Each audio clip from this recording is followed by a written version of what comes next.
What's up, junkies? Welcome back in for yet another wonderful edition of Pigskin Junkies. Myself, Micah Larson, not the big brother Jared Larson. He's currently at the Singing Christmas Trees here in Orlando, so doing that whole thing. But what all of you, I'm sure, are here for, the one, the only, Scott Panza, once again back on the pod to recap last week and to give out talk about why he's picking what he's picking this weekend.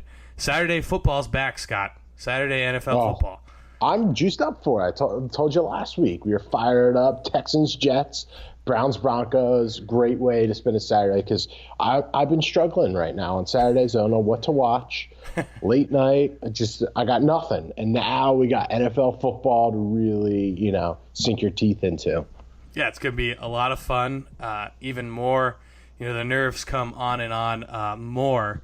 I guess I'll start with I got two questions. I'll start with you off the bat, then we'll recap, and then we'll get into this week's selection. So one, my question is, and you heard me ask it to Jared on the podcast the other day, but wanted to ask it to you. Somebody asked, what is a great way or some different ways to maximize value of your betting strategies and whatnot? So example, parlays, round robins, etc. Yeah. So I saw the question, thought it was a really good question, and a couple things. First is track every bet that you're making. So the Action Network, and we're not sponsored by them at all, but they have a good system that you can track all your bets and what you bet on all the games. So you have a history of, everything you bet. So I think first things first, before getting into what you're betting on every game, track every bet that you make. I have a spreadsheet for the Super Contest, and that's helps me identify some flaws in some of my strategies and, where I've been profitable throughout the season. So first things first, you better be tracking what you're betting. Second, I'm completely with Jared. I'm staying away from parlays. I'm staying away from round robins. I'm just doing straight bets. So whatever your bankroll is, you need to say, this is what my standard bets are going to be. And then incrementally, this is how much more I'll bet when I have a really strong lean. So whatever that is for your bankroll, and I remember it was preached when I was younger and playing a lot more poker, bankroll management is super, super, super important if you really want to actually, make money. If you're just in this for the entertainment, you want to be at a bar and you want to have some action on a game, then throw that out the door and just go nuts. Then you go nuts with your parlays, go nuts with your straight bets. But if you want to have a profitable strategy, definitely discipline on how much you're betting on a game, how much risk you're going to take. And then if you really want to lever up and you have a really strong lean on games, then you can do some parlays. And I've never done a round robin in my life, so I can't speak to it at all. I've done parlays.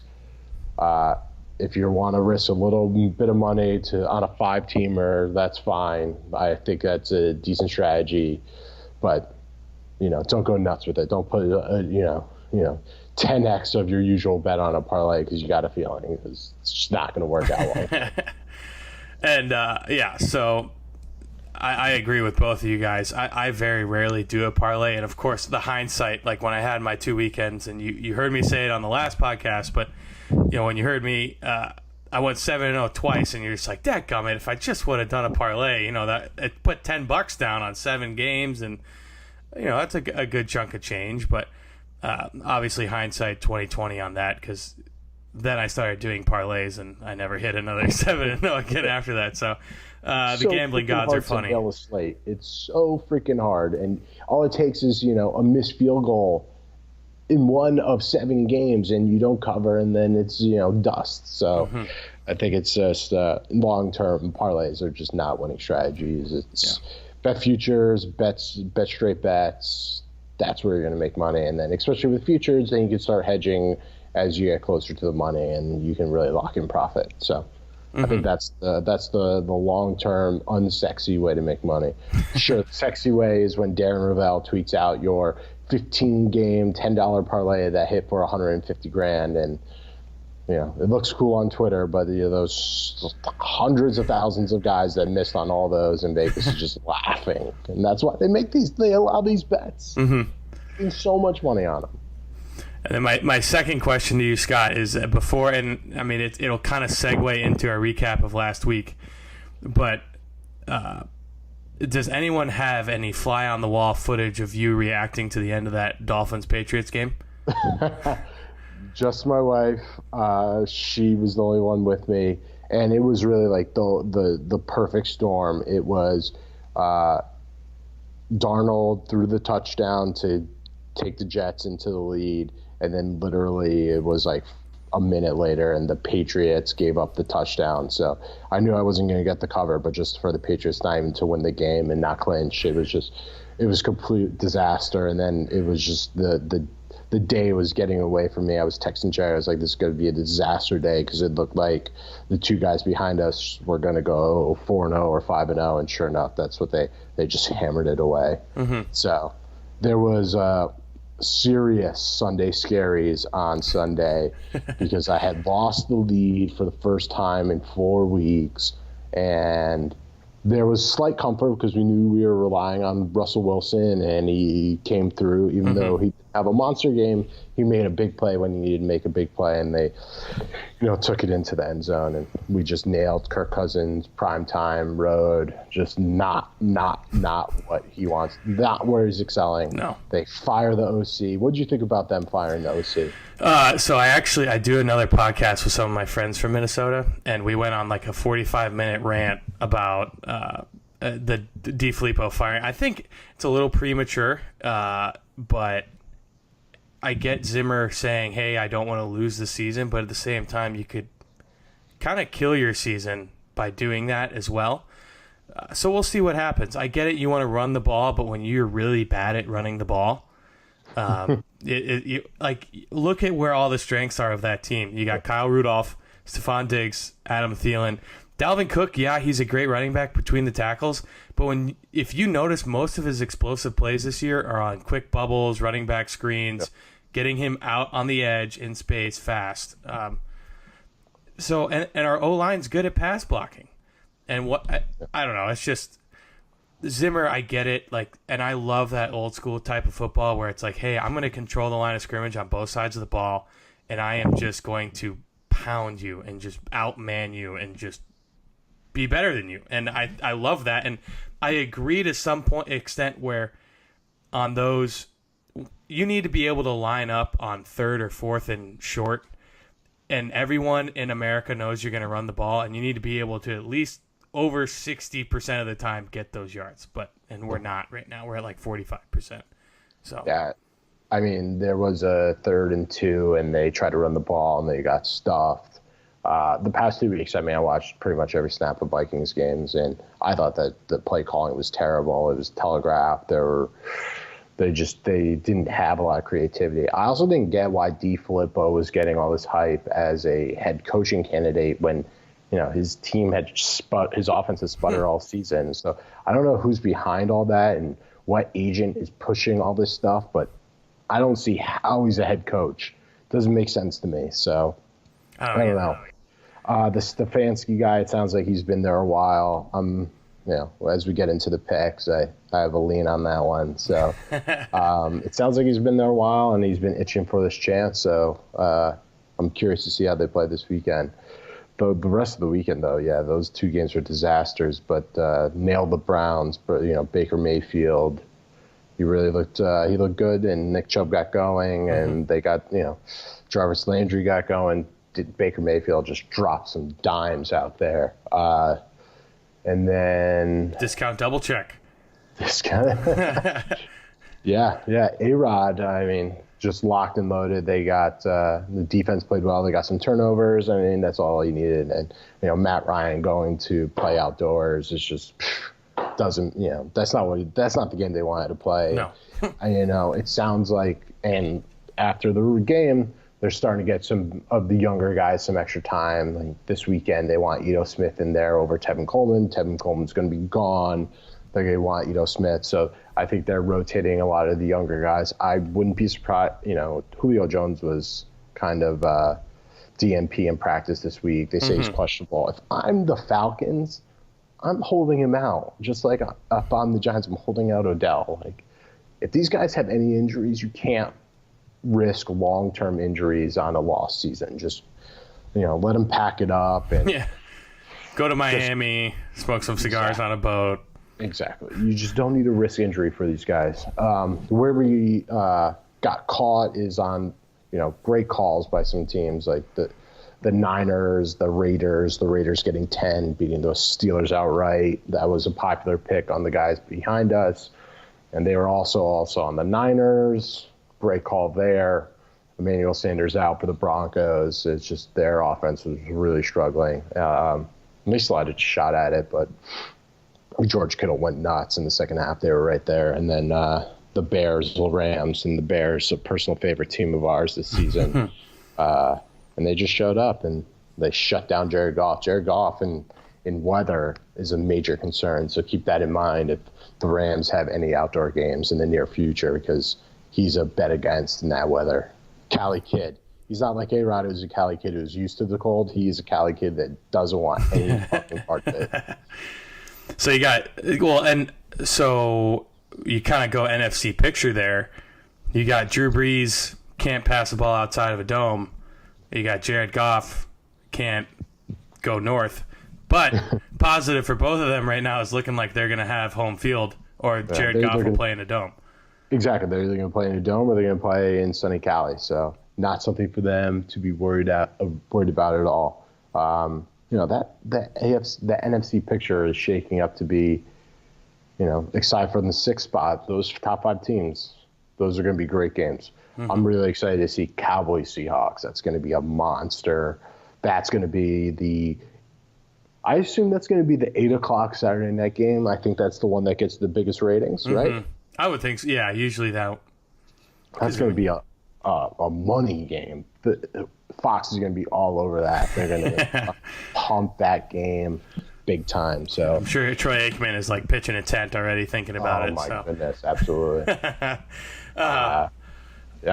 I was gonna say I remember texting you you and Jared both on Sunday, and watching the Bills game, and the whole time I'm like, all right, they got this. I got all the games up, and everything's looking bright early.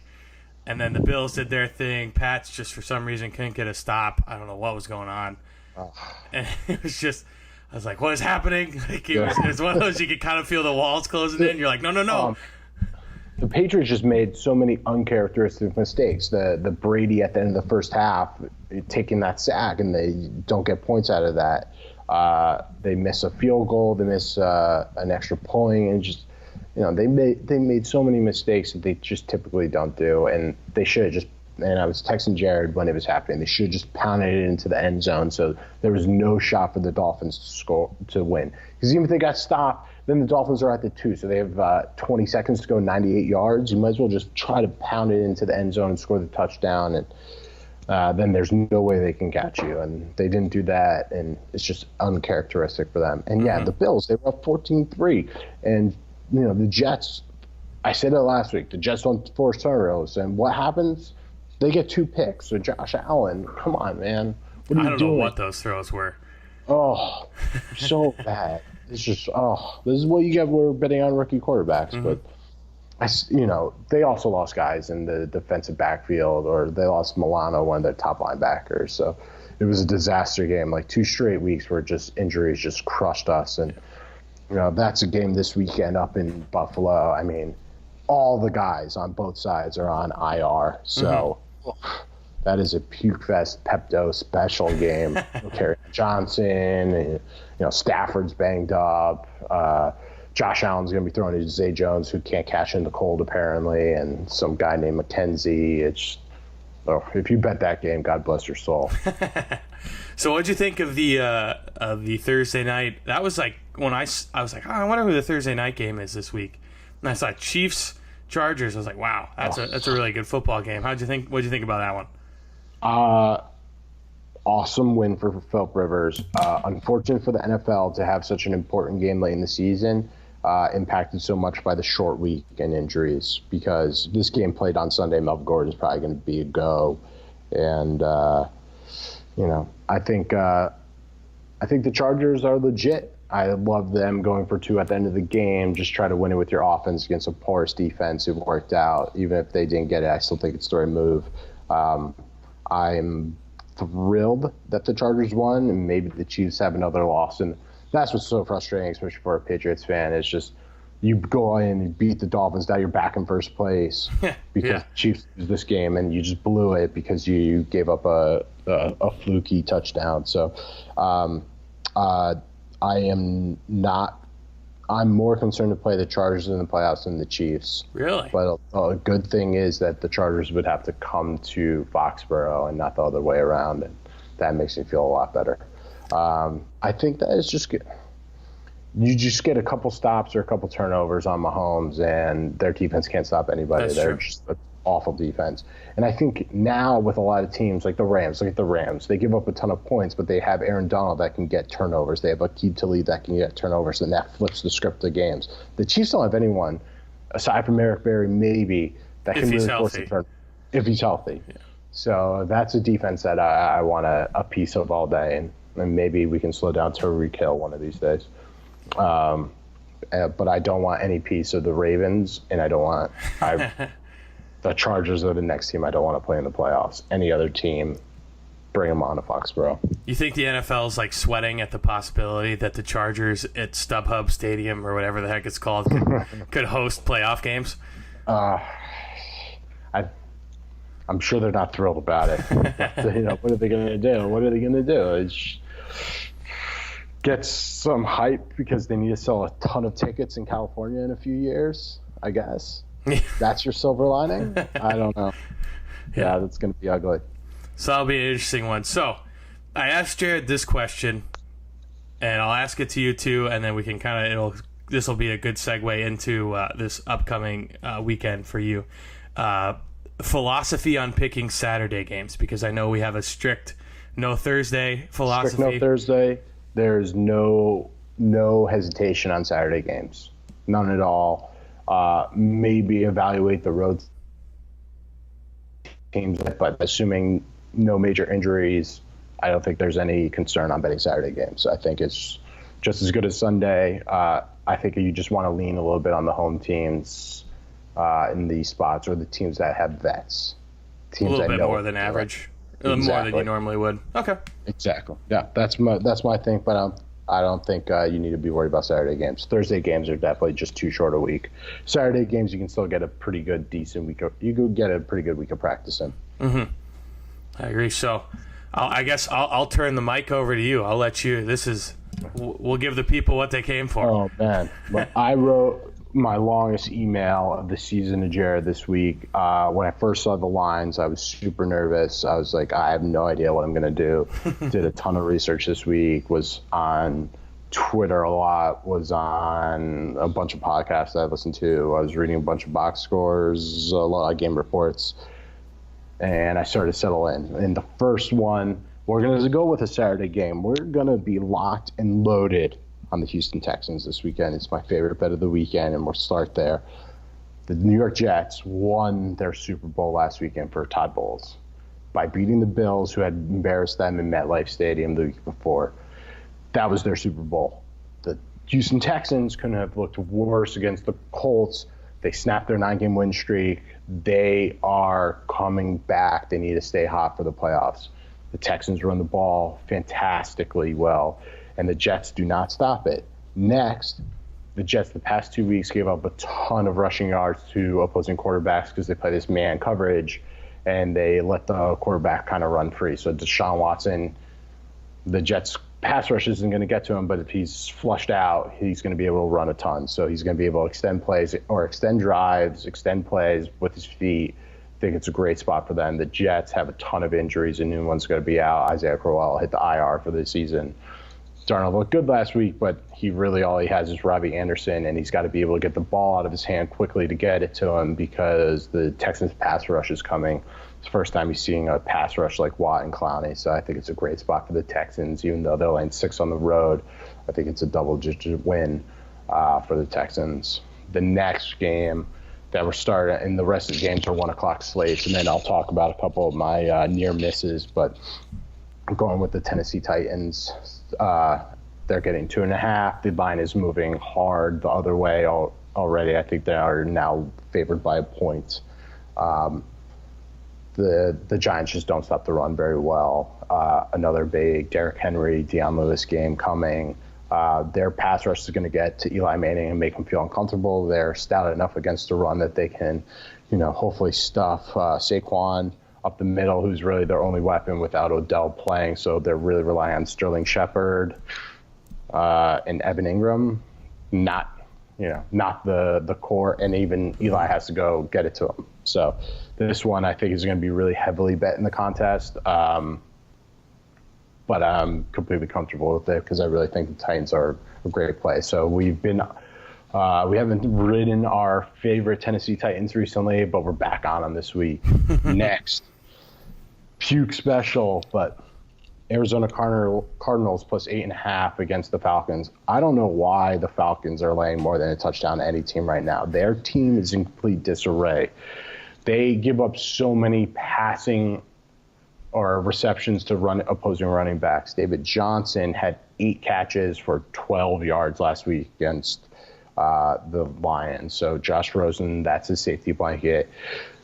Except in this position, he should actually be able to run free because the Falcons' defense is banged up. They have a ton of injuries. So just too many points to let the Cardinals get. I don't care how bad Rosen has looked. The Falcons are just not a good team at all. So I think it's just too many points. Swallow up that 8. The next game, we're going to go back on A-Rod and the Packers this weekend, getting 6 in division. The Bears looked great last week, but Trubisky wasn't really the one that looked great. So Aaron Rodgers, he's not like Jared Goff. He can play in weather. He's used to it by now by playing Green Bay for all these years. I still think it's the Aaron Rodgers revenge comeback tour. It's not my fault. It was Mike McCarthy. Even though they have really bad coaching with Joe Philbin, I think he at least covers the 6. I don't think they win, but I think it's a close game, and there's always that backdoor potential for the Packers. So I think they're getting their offense right now. And then the last one, we picked against them. Well, I was just critiquing this team for the past 2 weeks and how badly they look, but I'm hopping on the Minnesota Vikings. Xavier Howard is out for the Dolphins, even though the Dolphins broke my heart last week with that win. Brian Tannehill is a much different quarterback on the road versus at home. I think he's 10-0 in his last 10 games in Miami. He has some ridiculous stats at home versus away where, he's got a bad ankle. I can't believe he finished that game, but they have injuries. They just won back-to-back emotional wins at home in division. I think it's a great spot for the Vikings who need, this new OC is going to come in and try to prove himself and try to do everything that DeFilippo wasn't doing. Great spot for the Vikings here. They still have playoff aspirations. I know the Dolphins do too, but I think this is one of those that it's a great spot for the Vikings. Their defense looked really good last week, and they should be getting all after Ryan Tannehill. As long as they stop the run a little bit, I think this is just a great spot for the Vikings. This is not a nationally televised game, so Kirk Cousins naturally will be playing better. And the Dolphins don't rush the passer enough to cause him any grief. And as I mentioned, Xavier Howard is out, and he's just an absolute stud in that secondary. The near misses were, I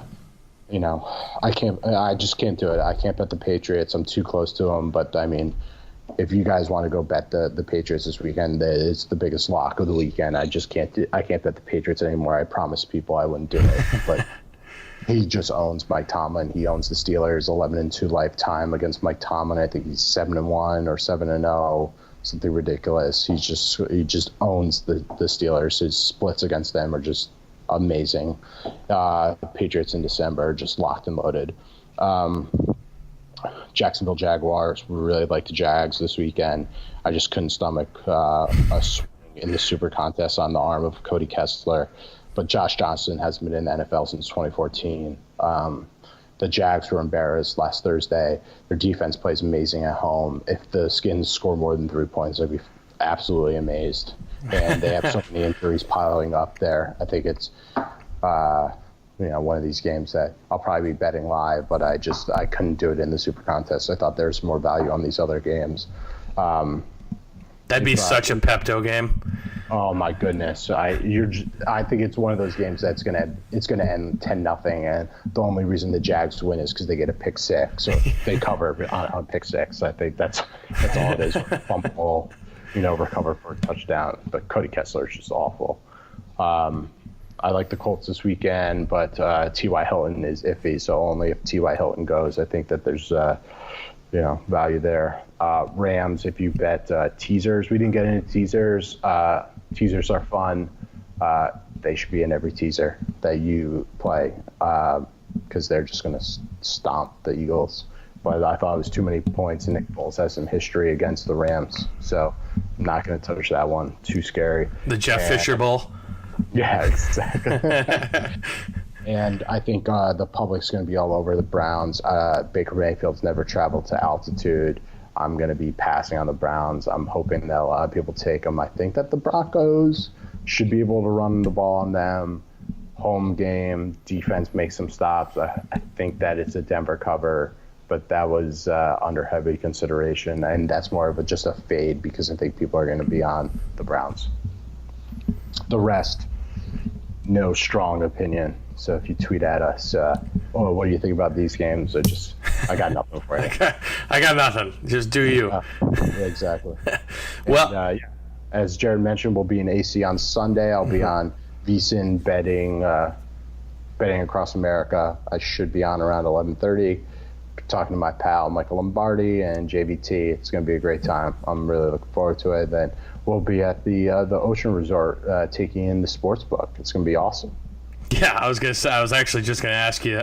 I heard you're going somewhere this weekend, but yeah, so that'll be real fun. Hopefully, I'll try and find a link or something to where I can tweet that out around that time and get everyone to tune in.